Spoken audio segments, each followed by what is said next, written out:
Bismillahirrahmanirrahim. Assalamualaikum warahmatullahi wabarakatuh.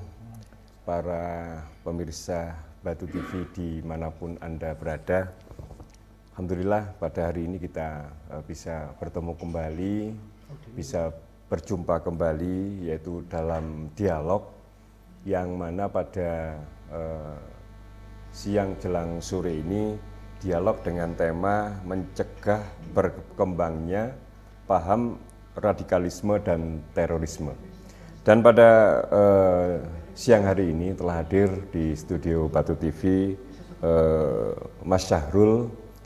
Kalau bisa dikatakan Mas Syahrul ini adalah mantan, bukan alumni. Kalau alumni kan bisa kembali, tapi ini mantan tentara ISIS yang pernah juga ke negara Suriah. Assalamualaikum Mas Syahrul. Waalaikumsalam warahmatullahi wabarakatuh. Alhamdulillah, gimana sehat Mas Syahrul? Alhamdulillah sehat. Alhamdulillah sehat ya, segar bugar.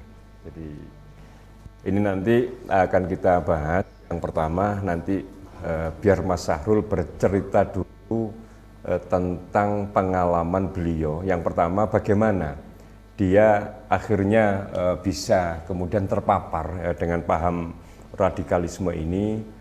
Nah, mungkin dulu kalau pernah cerita ke saya, itu berawal dari kampus dan kemudian sampai ke negara Suriah. Dan ini Mas Syahrul bisa sedikit dulu diceritakan bagaimana awalnya Mas Syahrul ini bisa terpapar dengan yang namanya radikalisme ini. Ya, terima kasih Gus. Ya, saya ingin berbagi buat teman-teman semua, biar tidak seperti saya pengalaman pahit merasakan sebuah pulau terpencil di Indonesia, tapi serem itu, Nusa Kambangan namanya. Nah, saya tidak pernah bermimpi untuk nyampe ke sana, tapi takdir yang mungkin kesalahan saya lah untuk hal itu, biar saya cerita pada siang hari ini. Ya, tentunya Suriah itu negara konflik dan tidak ujung-ujung orang sih tertarik ke sana ya, karena resikonya antara hidup dan mati seperti itu kan. Cuman saya ingin berbagi semua itu karena motivasi ada sebuah faham yang saya dulu sempat pegang teguh gitu ya. Sampai istilahnya anak istri nyawa pun saya siap untuk saya korbankan, yaitu faham tentang jihad lah istilahnya seperti itu. Cuman setelah saya banyak belajar sekarang itu ternyata konteks jihad bukan hanya seperti itu yang saya pahami dulu. Jadi pertama, dulu ketika saya ke Malang ini ada banyak sekali, ini juga buat teman-teman adik-adik saya ya, kalau ada pergerakan-pergerakan itu semuanya punya visi misi perekrutan ya. Biasanya mereka cenderung eksklusif seperti itu, pengajiannya tertutup, dan nanti ujung-ujungnya bersifat oposisi terhadap pemerintah, dan singkat cerita nanti fahamnya mereka jadi radikal. Ciri radikal, dia mempunyai faham negara ini adalah sebagai musuh, atau bahasa mereka Togut itu Gus. Makanya Togut itu halal darahnya, makanya nuwun sewu di beberapa kasus-kasus di Indonesia, karena mereka memandang dua institusi ini sebagai eksistensi dari sebuah negara Togut ini, makanya wajib diperangi. Nah, itulah memang cirinya, yaitu ketika diri termasuk saya dulu memahami bahwa pemerintah ini adalah negara Togut yang harus diperangi. Nah, dari situ makanya banyak sekali kasus-kasus yang istilahnya termasuk faham ini yang benar-benar sadis, yang saya itu gimana dengan faham-faham yang luar biasa, sangat radikal, mampu ketika ditahan itu masih memberontak seperti itu Gus. Bahkan itu kan artinya sudah nalar kemanusiaannya, dan fahamnya benar-benar meresap pada diri seseorang. Makanya salah satu pengalaman saya yaitu ketika faham itu menghinggapi saya menganggap orang lain itu sebagai musuh lah, sebagai musuh karena itu. Berbeda keyakinan. Benar itu Gus. Mas Syahrul, sebelum bercerita tentang Mas Syahrul itu sampai ke Suriah, sampai ke masuk di LP Nusa Kambangan. Nah, ini diawali dari mana dulu? Biar ini juga para mahasiswa, utamanya pemuda, ini jangan sampai kemudian dia kuliah, kemudian salah pergaulan gitu ya. Nah, ini berawal dari mana Mas Syahrul? Biasanya kalau kalangan anak muda termasuk saya sendiri itu ketika dulu jadi mahasiswa ya, itu kan masa transisi mencari jati diri gitu ya. Dari dulu yang istilahnya dari siswa ke mahasiswa itu kan perbedaannya beda gitu ya. Mahasiswa sudah nggak berseragam, seolah-olah menentukan identitasnya sendiri sudah bebas gitu kan. Makanya menentukan sebuah ideologi dan pilihan itu juga sudah bebas ketika usia-usia seperti itu. Nah, itu sangat rentan sekali. Banyak angkatan saya itu mungkin di Malang itu dari kampus-kampus besar di Malang. Tahun berapa dulu Mas Sahrul? Tahun 2001. Itu sangat gencar sekali. Banyak sekali, bahkan se-Jawa Timur kadang ada sebuah pertemuan seperti itu dari kampus-kampus besar di Jawa Timur kita kumpul gitu kan. Jadi mereka itu ada sebuah pendekatan di mana mungkin dari sifat heroisme ya, sebagai seorang pahlawan, sebagai pemuda ingin merubah sebuah keadaan gitu ya, di mana diceritakan dan dibenturkan sama peradaban-peradaban Islam yang pernah ada gitu ya. Terus dengan faktor-faktor misalkan kemiskinan, sosial politik dan segala macam. Jadi ketika anak muda disulut dengan sebuah mimpi-mimpi dan heroisme itu, maka dia lebih mudah terpancing itu Gus. Dan kemudian cara perekrutan dari kelompok ini apakah kemudian mengumpulkan dengan banyak anak muda atau diambil 1, 2, 3 kemudian didoktrin apa seperti itu? Jadi pendekatannya biasanya didekatin seperti seolah-olah mereka itu teman lama, diakrabkan dulu itu Gus. Jadi didatengin di kos-kosan, istilahnya diajak masalah-masalah yang istilahnya kan kita anak-anak baru dulu, kebanyakan pendatang gitu kan. Jadi pendatang kan seolah-olah punya saudara baru inilah istilahnya. Apalagi dengan dikemas-kemas sama hadis-hadis satu muslim tolong menolong, saling kok dinyamankan dulu lah istilahnya. Padahal Mas Sahrul ini kalau ngomong latar belakang pendidikan agamanya juga bisa gitu ya. Jadi bukan anak mahasiswa baru tentang pendidikan agama itu minim ya. Tapi Mas Sahrul dasar pendidikan agama di pondok pesantren kan juga ada. Lah ini bisa kemudian terpapar ini kan juga bagaimana ceritanya Mas Sahrul? Karena memang ya ini sebuah visi misi mereka kan punya beberapa program dan bagaimana, termasuk saya dulu ketika masuk kan punya tugas ya bagaimana merekrut juga. Jadi pernah juga tugas itu ya. Jadi saya paham lah harus bagaimana sisi mana ketika kita mendekatin seseorang gitu kan. Tentunya ketika saya didekatin dengan misalkan fikih-fikih kebiasaan saya, pasti saya akan nolak gitu kan. Tapi ketika saya disuguhin dengan sesuatu yang tidak pernah saya dapat, misalkan tentang politik global internasional dunia Islam seperti itu kan. Bagaimana saya dulu pernah disuguhi sejarah-sejarah keislaman pas waktu Islam Jaya gitu kan, terus dengan realitas seperti dibenturkan dengan realita yang ada, maka saya waktu itu berpikir keren juga ya ternyata yang saya. Nah, akhirnya dari situ pelan-pelan dengan pendekatan-pendekatan yang saya sebut tadi ya, pendekatan persaudaraan seperti itu, maka lama-kelamaan ya saya terperangkap lah. Jadi pertama pendekatan itu lebih ke pendekatan persaudaraan. Karena mahasiswa baru ini apalagi yang jauh dari rumah, dari luar kota, ini akhirnya ketemu dengan saudara baru. Nah akhirnya dari situ ketemu nyaman, akhirnya kemudian didoktrin-doktrin gitu ya. Jadi tidak ada doktrin-doktrin yang tidak ada doktrin secara hipnoterapi atau apa, tidak ada ya itu. Saya kira waktu itu saya enggak ada praktek-praktek seperti itu. Cuman karena kalau menurut saya dahsyatnya sebuah keyakinan agama ya ketika dipegang seseorang itu, bayangkan kayak saya istilahnya pas waktu memutuskan pergi ke Suriah. Saya termasuk dari 5 bersaudara ini Gus. Saya lagi sendiri, terus saya punya usaha waktu itu, punya anak 3 dan punya usaha yang istilahnya jalan pada waktu itu.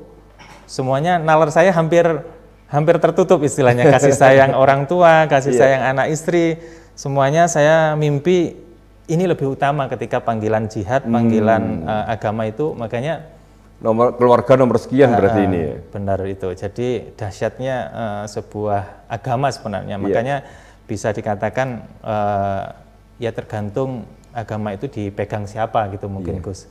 Kalau saya boleh simpulkan seperti itu mungkin Gus. Nah kemudian setelah terpapar ya, karena kan sudah menjadi militan ini Mas Syahrul.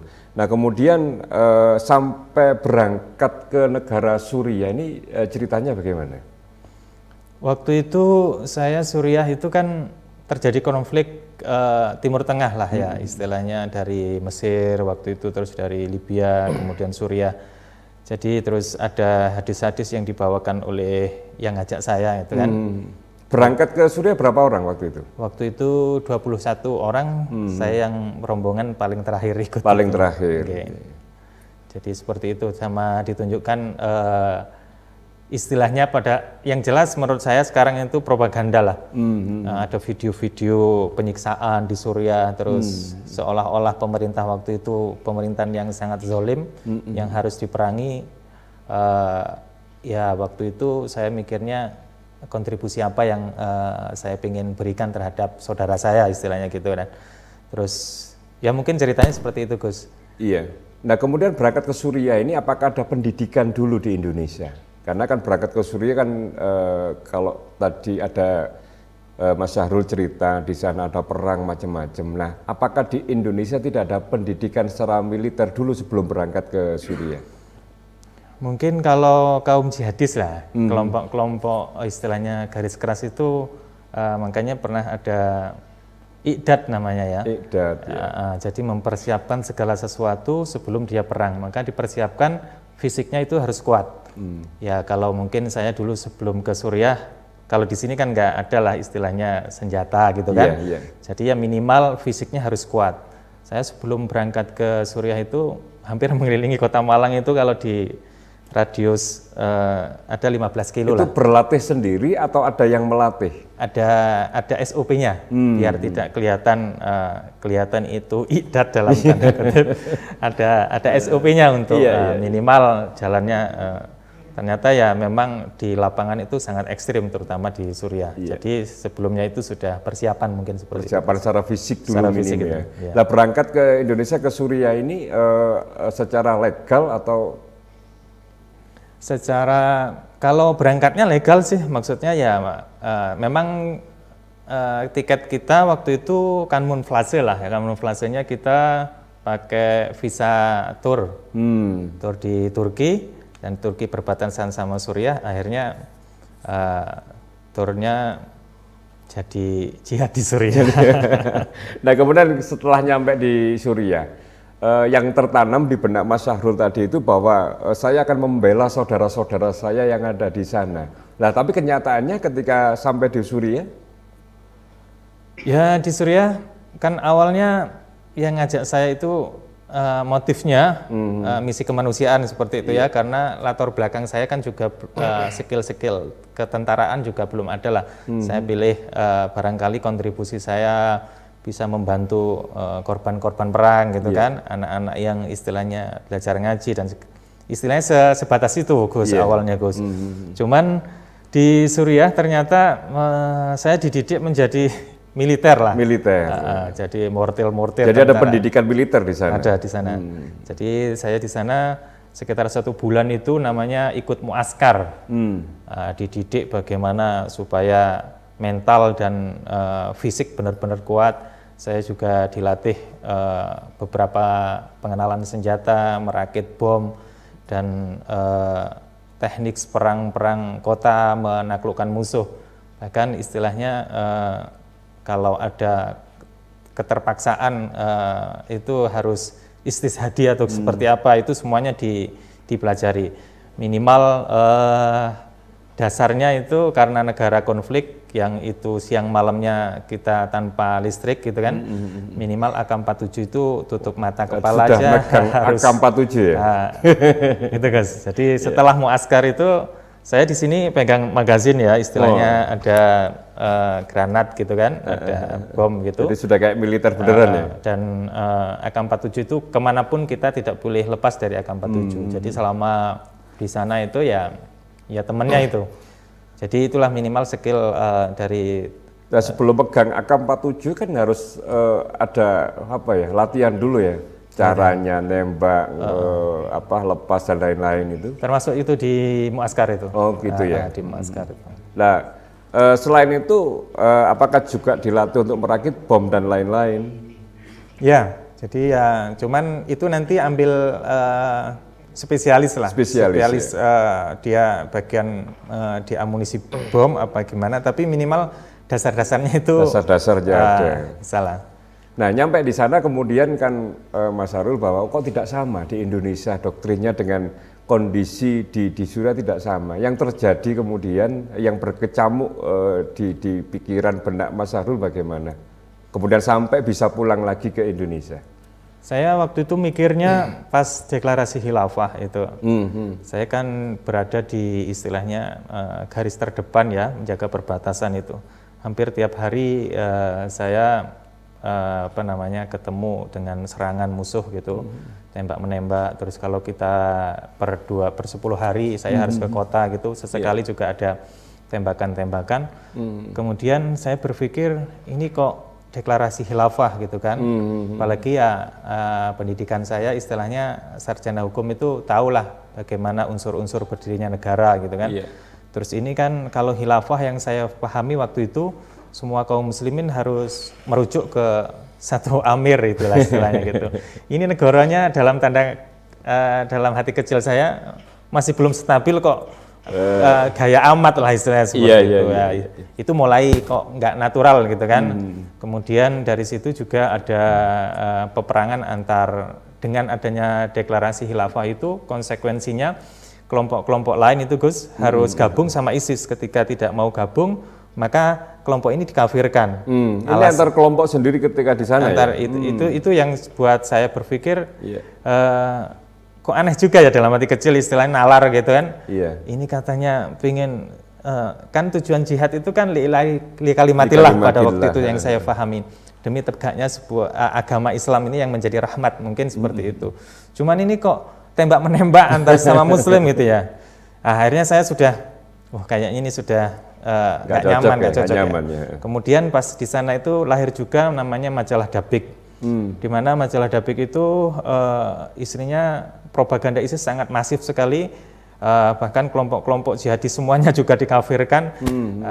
Saya nggak ngomong kelompok yang demokratis yang paham negara yang memakai sistem demokrasi itu otomatis lah. Ini kaum jihadis yang lain aja dikafirkan istilahnya gitu kan, ketika tidak mau gabung sama ISIS. Kemudian saya berpikir, wah ini kayaknya terlalu berlebihan ISIS, lebih baik saya putuskan dan saya bercita-cita ingin kembali ke Indonesia, seperti itu Gus. Apa kemudian dari Suriah kembali ke Indonesia itu dengan mudah atau ada proses? Itu perjuangan saya tersendiri lah ya di Suriah, bagaimana ketika waktu itu medan magnet ISIS. Di saat deklarasi khilafah banyak ribuan kaum jihadis di beberapa negara datang bondong-bondong ke ISIS, terus saya pulang gitu kan, kira-kira argumentasi yang seperti apa yang saya harus meyakinkan alasannya. Sedangkan waktu itu paspor saya juga dipegang sama istilahnya kalau di Indonesia mungkin seperti imigrasi lah Gus ya. Administrasi saya dipegang imigrasi, terus saya harus izin pulang lah istilahnya seperti itu. Nggak pulang gimana, saya melihat di majalah Dabik dan teman saya itu pernah ke Kota Rokoh, di alun Kota Rokoh itu sempat memvideo itu Gus, kepala manusia ditancapkan di pagar-pagar itu. Artinya saya sendiri sebagai istilahnya tentara ISIS lah istilahnya di sana, itu melihat kayak sudah nggak manusiawi gitu ya. Ada perasaan ini manusia istilahnya gitu. Maka dorongan untuk pulang itu benar-benar makin kuat ya. Makanya saya berjuang. Bahkan saya berjuang itu mungkin 4-5 kali ya, pengen pulang itu sampai diancam itu. Kalau kamu datang lagi, saya eksekusi kamu. Jadi ya saya mikir terus, ya barangkali karena saya masih punya orang tua ya, Gus ya. Saya yakin sekali karena berkat doa orang tua saya bisa dari pulang. Orang tua, ya. Saya di sana beralasan yang terakhir, pokoknya saya ingin menyelamatkan istilahnya ya akidah putra putri saya, keluarga saya yang Indonesia, saya ingin boyong ke Suriah. Argumentasi itu Gus ternyata bikin mereka mungkin agak berpikir lah istilahnya, oh ternyata pulangnya ada misi dan harus kembali ke Suriah. Maka saya waktu itu dijanjiin, kamu cukup 3 bulan aja ke Indonesia, kalau kamu nggak balik ke Indonesia nanti tentara ISIS yang akan mengejar kamu di Indonesia. Ada ancaman seperti itu. Jadi saya mikirnya pokoknya saya nyampe Indonesia lah Indonesia dulu. Dan alhamdulillah paspor saya bisa istilahnya bisa saya ambil dan saya bisa pulang ke Indonesia. Nah kemudian setelah nyampe di Indonesia, ini kan Mas Sahrul juga pernah cerita, juga pernah masuk di salah satu tempat di Nusa Kambangan ya. Ini ceritanya bagaimana? Iya. Kemudian dampak dari deklarasi khilafah itu banyak sekali ya, istilahnya Sahrul baru yang pengen ke Suriah ternyata. Padahal saya sudah pulang itu. Sudah pulang ya. Ibarat saya ngomong, saya mau teriakin wis gak usah ke sana istilahnya gitu Gus. Cuman banyak sekali, terus ternyata di beberapa negara juga ada aksi-aksi semuanya atas nama ISIS ya. Karena pada waktu itu perang semuanya konsentrasi ke seluruh dunia adalah ISIS ini. Bahkan ISIS pada waktu itu memfatwakan bagi kaum muslimin yang menginginkan gabung sama negara khilafah di Suriah sana, jika tidak mampu maka wajib hukumnya melakukan jihad di negerinya masing-masing, walaupun hanya dengan pisau dapur. Maka konsekuensi dari fatwa itu banyak sekali, termasuk di Indonesia ada kasus di Cirebon itu seorang sholat di masjid ditusuk. Itu kan juga karena akibat fatwa itu.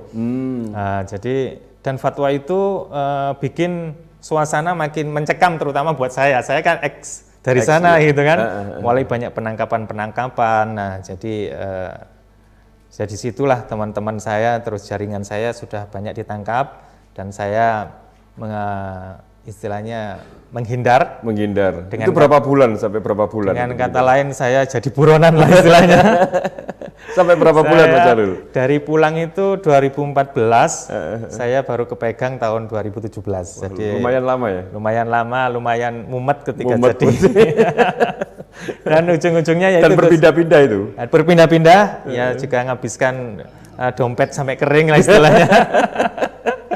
Dan ujung-ujungnya saya dipegang di Malang, terus kemudian saya didakwah dengan dakwaan saya sebagai istilahnya ikut kejahatan internasional lah itu di Suriah sana. Terus baru ada kejadian-kejadian dan puncaknya itu saya akhirnya juga dibuang ke Nusa Kambangan. Ceritanya Nusa Kambangan. Dan ini yang terakhir Mas Sahrul sebelum kita terima telepon dari pemirsa. Ini untuk keluarga, kan Mas Sahrul berangkat ke Suriah ini tadi cerita punya istri, punya anak, dan kemudian juga punya orang tua. Nah ini bagaimana untuk peran dari istri, anak, dan orang tua ini? Apakah mendukung atau malah melarang Mas Sahrul? Mendukung dalam artian gimana itu Gus? Mendukung ketika mulai dari Mas Sahrul ikut di kelompok ini sampai berangkat ke Suriah, itu mendukung atau gimana untuk istri, anak, atau malah sebenarnya melarang, tapi Mas Sahrul aja yang ngotot ingin berangkat ke sana? Nggak ada lah, hampir nggak ada, tapi hubungan ini faktor termasuk mungkin di forum ini ya, di kesempatan ini saya ingin berbagi, ternyata luar biasa ketika keharmonisan rumah tangga itu sangat mempengaruhi bagaimana saya cepat istilahnya sadar dan cepat kembali lagi, karena saya masih, orang tua saya itu mendukung saya untuk kembali ke jalan yang benar lah istilahnya gitu kan. Jadi hubungannya masih tetap baik, tapi yang jelas kalau untuk hal-hal yang dulu saya sampai ke Suriah dan segala macam, semua itu istilahnya kenakalan saya aja lah istilahnya boleh seperti itu. Dan tapi alhamdulillah saya yakin dengan semua saya masih punya orang tua, ini yang saya tetap bisa berdiri dan bisa mensuarakan sekarang siar Islam yang rahmatul lil alamin itu insya Allah dengan kekuatan dan doa-doa orang tua itu Gus yang bikin. Jadi ada dukungan doa dari orang tua, dari istri, dari anak, itu akhirnya akan mempercepat Mas Sahrul itu kembali sebagai manusia biasa, sebagai orang Islam di Indonesia yang seperti saat ini biasa gitu ya. Baik para pemirsa Batu TV dimanapun Anda berada, dialog ini semakin menarik dan Anda yang ada di rumah bisa bergabung bersama kami di nomor 512333. Sekali lagi, Anda yang ada di rumah bisa bergabung bersama kami di nomor 512333. Dan ini sekarang kalau tadi Mas Sahrul sudah cerita ya tentang pengalaman mulai terpapar, kemudian berangkat ke Suriah, kemudian pulang ke Pegang sampai ke Nusa Kambangan, dan sekarang kembali sebagai manusia biasa, sebagai orang Islam yang ibadahnya ya sudah seperti biasanya. Nah, ini kalau kita melihat perkembangan di Indonesia, ini apakah masih ada kelompok-kelompok ini atau gimana? Kalau saya mandang kelompok ini akan terus ada insya Allah, akan terus ada. Karena saya memandang karena dari sejarah dulu saya sebagai seorang muslim sebenarnya hal ini bisa dirujuk ke sejarah-sejarah para sahabat juga dulu lahirnya Khawarij itu bahkan sudah mengkafirkan sahabat Ali bin Abi Thalib kalau tidak salah. Jadi dan ini sekarang Neo Khawarij kalau saya sebut. Dan itu faham ujian terhadap umat Islam dan nyatanya faktanya sampai saat ini juga banyak yang ditangkap istilahnya dan saya meyakini ini sebagian ujian terhadap umat Islam dan saya yakin itu akan ada, Gus. Masih ada. Nah, gini, Mas Sahrul dulu kan terpapar ini ada di salah satu kampus di Kota Malang. Dan Kota Malang ini kan hampir sering ya kelompok-kelompok ini ketangkap. Jadi yang terakhir kemarin kalau nggak salah itu ada di daerah Kedung Kandang ini ya, di daerah Kedung Kandang ini. Nah, apakah di Malang ini perekrutan itu masih ada dan itu lebih banyak di mana perekrutan? Apakah ada di kampus atau ada di pengajian kecil-kecil atau bagaimana cara perekrutan yang sekarang ini? Karena kita lihat kelompok ini kan semakin pinter ya. Jadi kalau dulu itu kan menampakkan diri, sekarang kan tidak ya. Bahkan ikut melebur dengan masyarakat, ikut melebur di budaya, ikut ini. Tapi dia visi misinya tetap seperti itu. Ya, memang kalau ngomong Malang ya ini Gus ya. Malang itu kan potensi kumpulnya orang-orang mahasiswa lah ya, mahasiswa di berbagai daerah itu sangat besar sekali Malang. Dan itu kalau dulu saya sebagai orang yang bidang pengkaderan, itu ada master plan bagaimana Malang ini sebagai istilahnya basis-basis massa yang mudah untuk direkrut istilahnya gitu ya. Yang saya tadi sebut banyak identitas anak-anak muda yang ingin mencari jati diri, jadi peluangnya lebih besar. Misalkan Malang dibandingkan misalkan Pasuruan yang tidak banyak mahasiswanya, di Malang itu makanya masif sekali.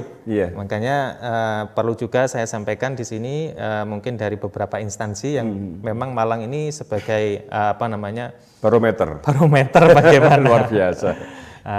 Dan karena saya tahu sendiri itu di dalamnya bagaimana saya dulu harus mempetakan, harus istilahnya dalam 6 bulan itu harus mendapatkan kader berapa, caranya seperti ada target apa untuk itu ya? Ya semuanya, karena mereka mikirnya jihad seperti itu Gus. Mungkin begitu. Nah berarti di Malang ini kan kota pendidikan, ya kemudian juga banyak kampus, secara otomatis banyak mahasiswa dari luar kota.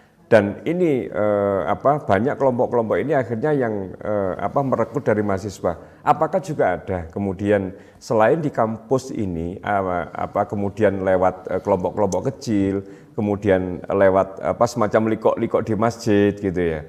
Nah ini saya lihat juga perkembangan di Malang bukan hanya sekarang di mahasiswa ya, tapi ada di beberapa titik. Ya, karena kan sekarang di mahasiswa sendiri banyak orang yang sudah tahu, sudah paham bahwa kelompok ini dulu untuk perekrutan lebih banyak di anak-anak mahasiswa. Nah ternyata sekarang juga kelompok yang kepegang kemarin bukan anak-anak mahasiswa begitu. Ya Gus, itu sebenarnya kalau ngomong saya latar belakang pengalaman saya di mahasiswa, memang mahasiswa petanya istilahnya Malang daerah subur lah istilahnya gitu yang pertama. Bukan berarti ketika non mahasiswa itu bukan jadi target untuk perekrutan ya. Bahkan kasus di bom gereja Surabaya beberapa tahun yang lalu sampai itu, satu keluarga itu satu keluarga. Itu juga istilahnya bahkan ada kasus juga yang di perempuan di Jakarta kemarin yang pengen mengadakan aksi itu Gus. Jadi itu kan sekarang perempuan-perempuan juga ada bagaimana mentarget para perempuan ini dan mengadakan aksi lah istilahnya gitu. Jadi istilahnya masif, terutama sekarang teknologi itu yang sangat mereka juga memakai sarana teknologi ini. Mereka jihadnya istilahnya pakai sosial media. Bahkan kalau saya itu hampir saya nyebut 75% lah mereka terjaring dan terekrut karena sosial media. Karena sosial media, ya memang ini banyak juga teman-teman ya, ketika dia punya HP, punya nomor ini sering kemudian di WA gitu. Tapi kalau teman-teman itu sering ngomong, saya sering di WA, bahkan mau dikirimi buku secara gratis, ya, mau dikirimi buku secara gratis atau berupa kaset atau apa. Nah itu sering juga. Nah, apa cara ini Mas Syahrul? Cara bagaimana kemudian ini kan juga banyak anak-anak muda sekarang ini menginginkan bahwa bagaimana cara untuk jangan sampai anak-anak muda ini terpapar atau kemudian terpengaruh dengan kelompok ini? Menurut saya pertama sudahlah di Indonesia itu kalau ngomong Indonesia itu sudah paling nyaman keislamannya. Jadi gak usah neko-neko nyari ideologi lain lah. Ideologi lain. Jadi itu bayangkan di Indonesia itu banyak sekali ras, kelompok bahkan ideologi bisa bersatu dan tidak ada konflik dibanding misalkan negara-negara Timur Tengah yang sekarang ancur lebur itu. Bahkan mereka mayoritas Islam cuman dua ideologi berbeda, mereka perang-perangan sampai hancur kayak gitu. Nah, di Indonesia banyak sekali yang. Baik, ini ada pemirsa yang masuk di 512-333. Assalamualaikum. Assalamualaikum. Waalaikumsalam. Ya, dari siapa? Waalaikumsalam dari mana? Warahmatullahi wabarakatuh. Halo? Dari siapa? Di mana? Suaranya nggak dengar saya. Ya, dari siapa di mana? Ya, dari siapa? Dari Pak Andi. Ya. Ya, monggo, Pak. Yang perlu ditanyakan, disampaikan. Ini tadi saya mau tanya aja yang pertama ya. Saya mengucapkan apresiasi sama Mas Syahrul ya, yang kalau boleh tahu cerita dari awal sampai saat ini kan menunjukkan kita semua ini kan ya seperti apa sih di luar negeri sana gitu. Itu yang pertama. Yang kedua,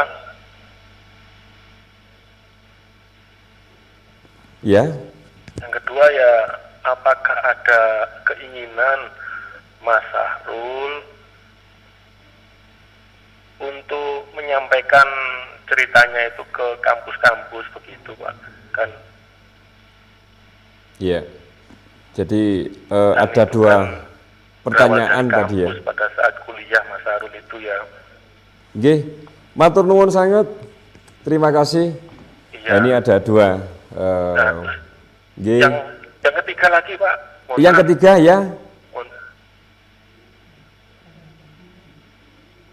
Ya, yang ketiga Pak.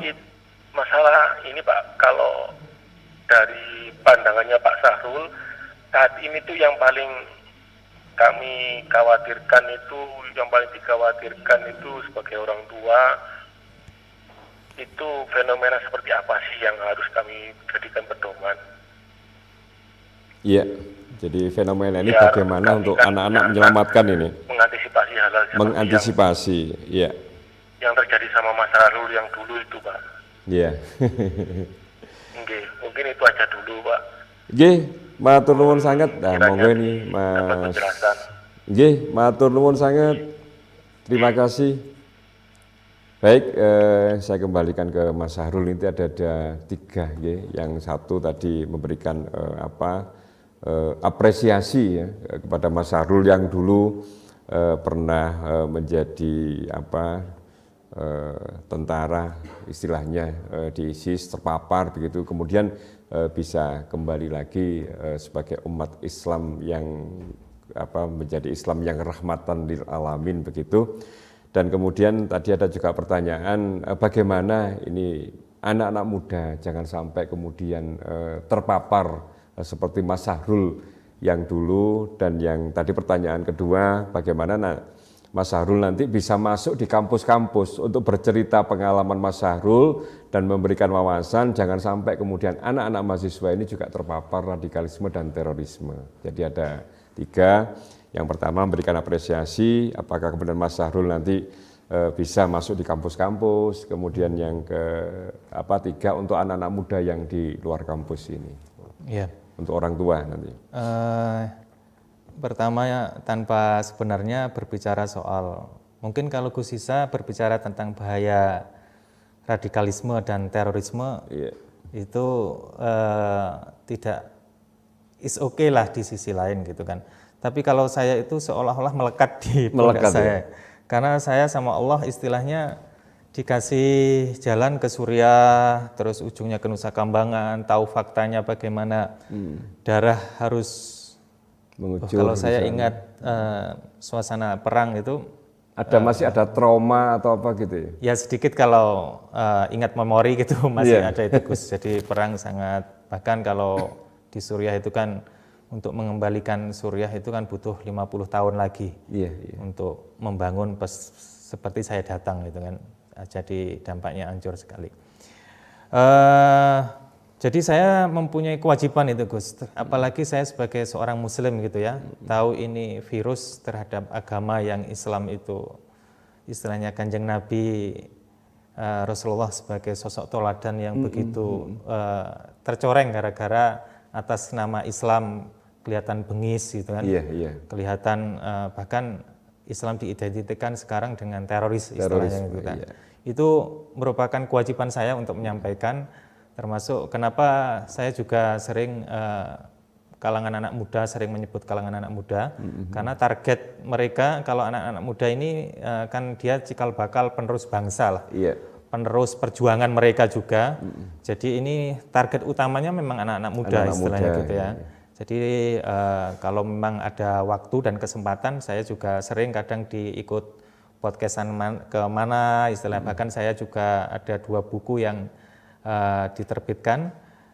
Saya kemarin sudah ada 2 buku Mas Sahrul. 2 buku ya, yang satu ditulis sama Pak Tholib itu sebagai wartawan senior di Jawa Pos Malang, yang kedua ditulis sama Gramedia. Harapan saya dengan buku itu juga bisa dibaca kalangan anak muda istilahnya seperti itu. Jadi isi buku itu juga salah satunya ada pengalaman Mas Sahrul juga itu.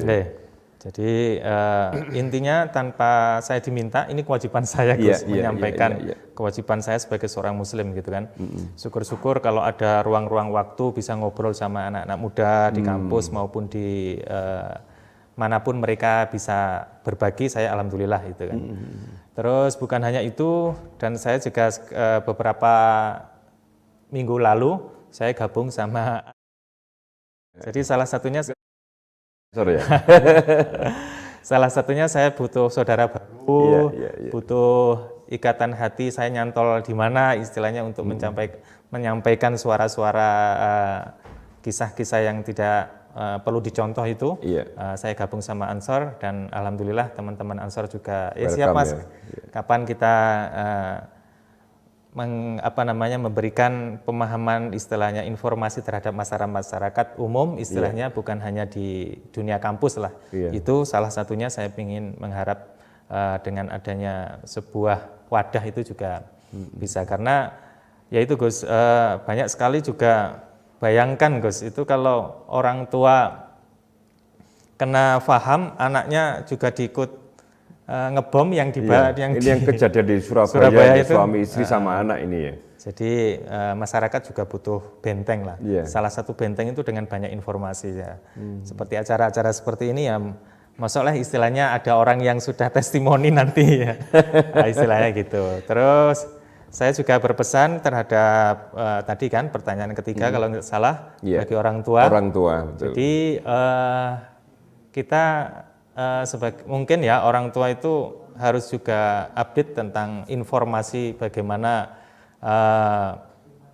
anak lah istilahnya, terutama anak kalau di luar kota itu, itu juga harus ada kontrol, komunikasi yang bagus istilahnya. Mungkin seperti itu Gus. Jadi peran orang tua itu mungkin kalau teman yang menasihati itu masih kurang, tapi kalau orang tua istilahnya tindo itu mungkin lebih luluh, mungkin seperti itu Gus. Iya. Jadi memang ini peran orang tua juga sangat penting ya bagi anak-anaknya, bagi anak-anak muda.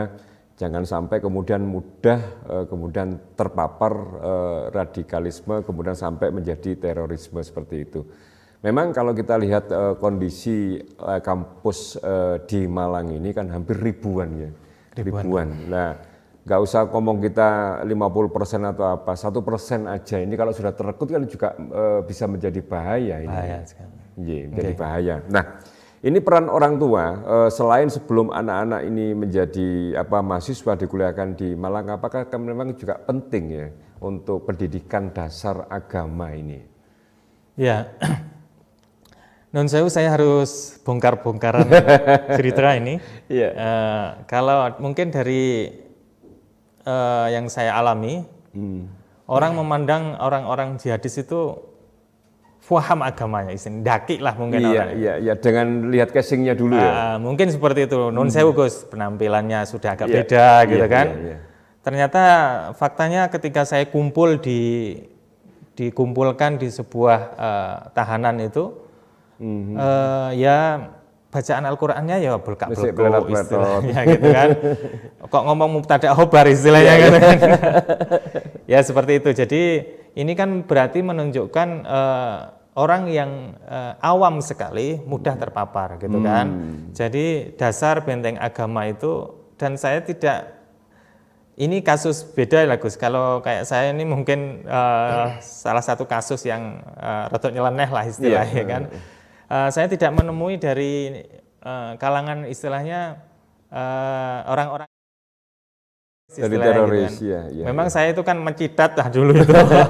Keluar dari rumah dan akhirnya nakal ke Suriah. Sekarang balik ke lagi. NU istilahnya gitu kan. Jadi ya seperti itu Gus. Jadi benteng dasar tradisi sebenarnya tradisi keislaman kita sudah keren lah Gus. Kerennya gini Gus. Wis ngaji ku sing genah melok Pak Yai istilahnya itu kan sudah sanatnya itu harus jelas gitu kan. Betul. Begitu Gus.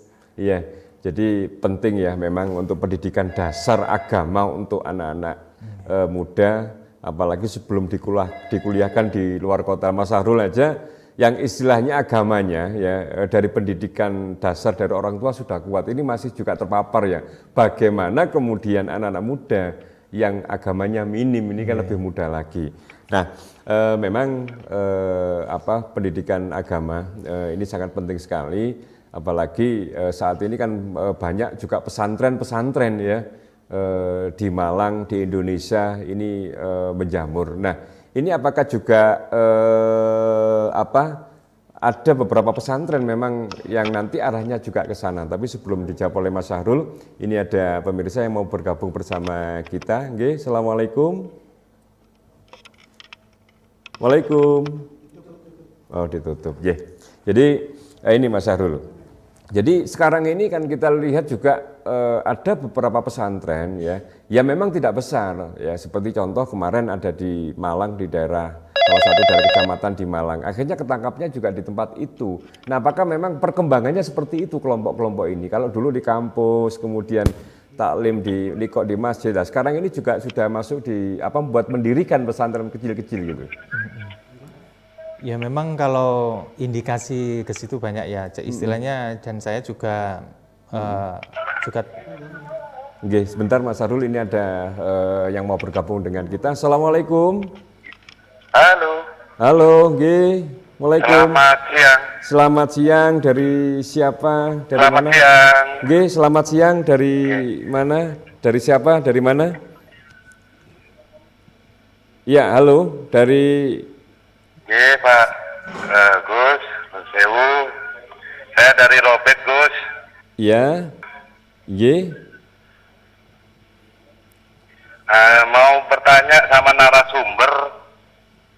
Saya kan aktif dan sering mendengar di beberapa media sosial tentang ceramah yang keras dan saling menghujat. Jadi apakah fenomena dan faktanya apa sesuai dengan pada saat di Suriah? Begitu buat narasumber. Itu pertanyaan pertama. Yang kedua, selain di media sosial, saya pernah beribadah di salah satu masjid di Kota Malang yang terkenal. Ya, tapi saya tidak mau menyebutkan namanya buat narasumber. Jadi yang mana di situ ada brosur atau selebaran atau berupa warna, yang mana di dalamnya berisi tentang khilafah. Apakah doktrin yang diterima sama narasumber tersebut, apakah sesuai dengan yang diterima, yang sesuai dengan di dalam warta tersebut itu sama doktrinnya? Seperti itu narasumber. Nggih, matur nuwun, terima kasih. Ya, ini Mas Sarul, ada dua pertanyaan ya. Jadi yang pertama, fenomena sekarang. Lah, fenomena sekarang ini ada, tidak semuanya ya, ada beberapa dai. Kalau ceramah, tausiah itu selalu menghujat. Kalau bukan kelompok dia, kalau tadi Mas Sarul mengatakan bahwa kalau bukan kelompok dia kafir macam-macam. Lah ini, tapi ini beda, tapi tetap menghujat kelompok-kelompok ini dan menyalahkan. Ini kan memang menjadi fenomena, ya. Fenomena di Indonesia sekarang ini. Dan kemudian yang saya sampaikan, katakan tadi di Mas Sarul, bahwa di masjid-masjid ini juga sudah mulai dimasuki kelompok-kelompok ini, dan dengan menyebarkan semacam buku atau semacam kertas-kertas yang isinya mengajak untuk mengajak untuk di khilafah ini. Apakah ini memang perkembangan Mas Sarul dulu dengan sekarang ini terus berkembang seperti ini? Ya Gus. Yang pertama ya Gus ya, soal fenomena dai-dai. Jadi kalau pengalaman saya Gus, dari beberapa negara Muslim di luar Indonesia sudah hancur lah Gus ya istilahnya. Di Indonesia sangat luar biasa, sudah damai antar pemeluk agama juga saling menghormati, nyaman lah istilahnya. Bahkan mungkin kalau boleh dikatakan, kalau mau bersyukur sudah surga lah di Indonesia. Ya. Jadi memang ada skenario global mungkin kalau saya menyebut bagaimana sebuah untuk dibenturkan lah. Kalau ngomong sejarah itu kan Indonesia juga dijajah 360 secara tahun fisik, secara fisik. Berarti kan negara ada potensi luar biasa dari kekayaan alam.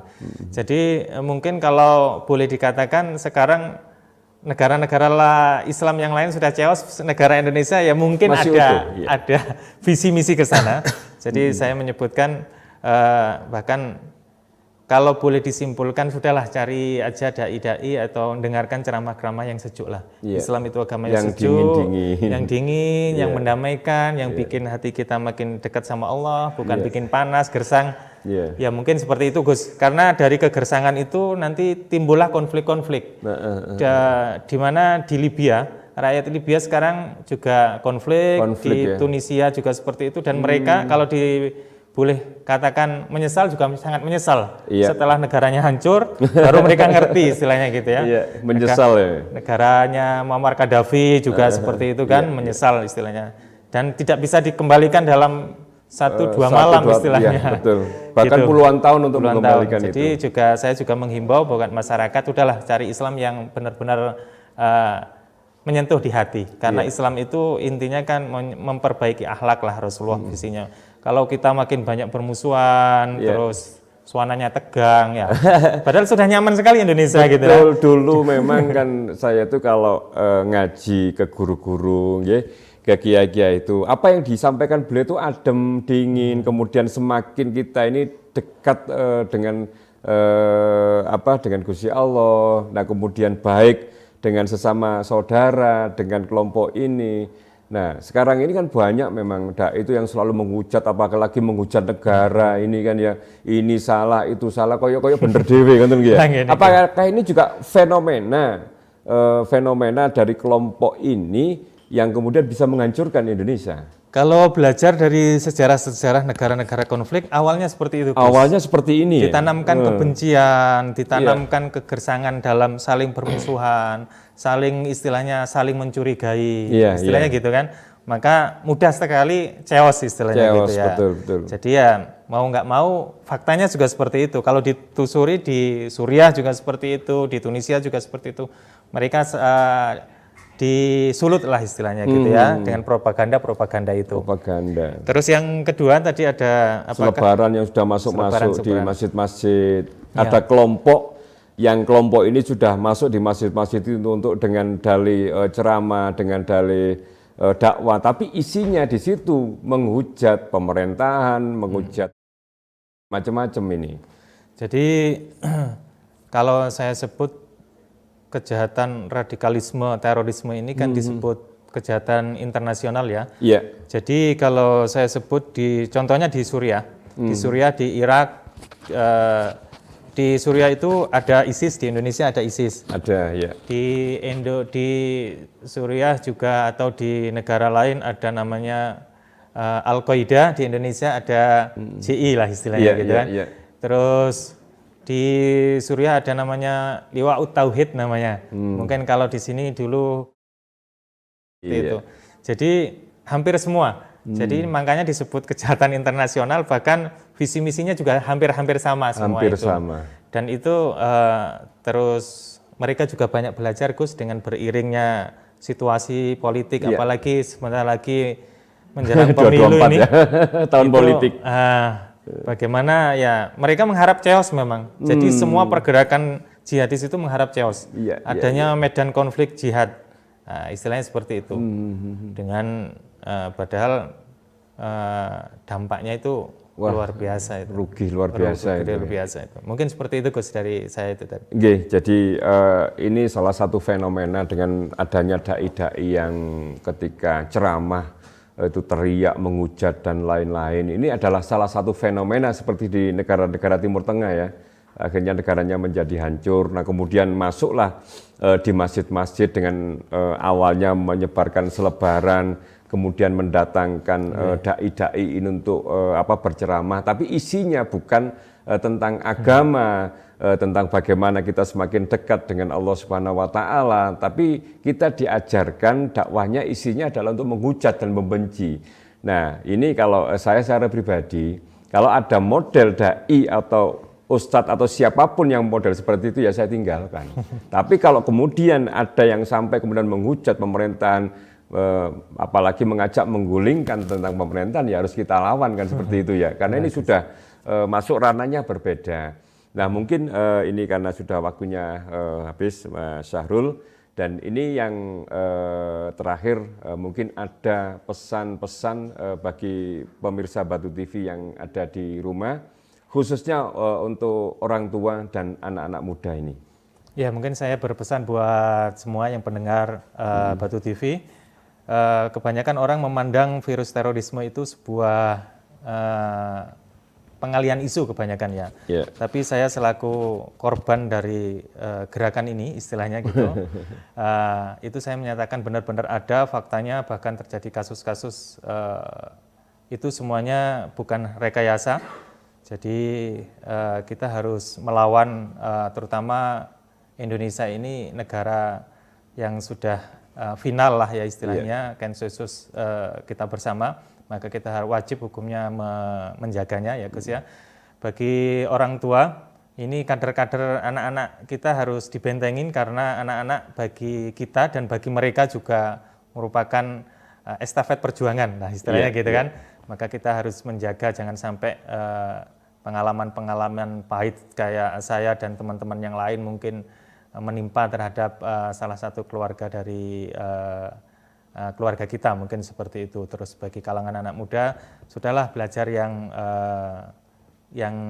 apa pada umumnya, jangan sok-sokan menyalahkan tradisi kita. Mungkin kita sendiri yang kurang paham, kurang banyak belajar menggali potensi-potensi dari leluhur kita, karena faktanya ini Gus, faktanya peradaban sekarang yang lagi damai, peradaban Islam itu ya di Indonesia. Di Indonesia. Berarti Indonesia secara tradisi keislamannya dan secara ibadah dan ideologisnya sudah benar lah. Itu fakta membuktikan dengan dengan negara-negara yang lain terjadi banyak konflik. Jadi buat generasi anak-anak muda, ayo kita mencintai ulama-ulama kita, mencintai menghormati guru-guru kita. Insya Allah lebih selamat lah.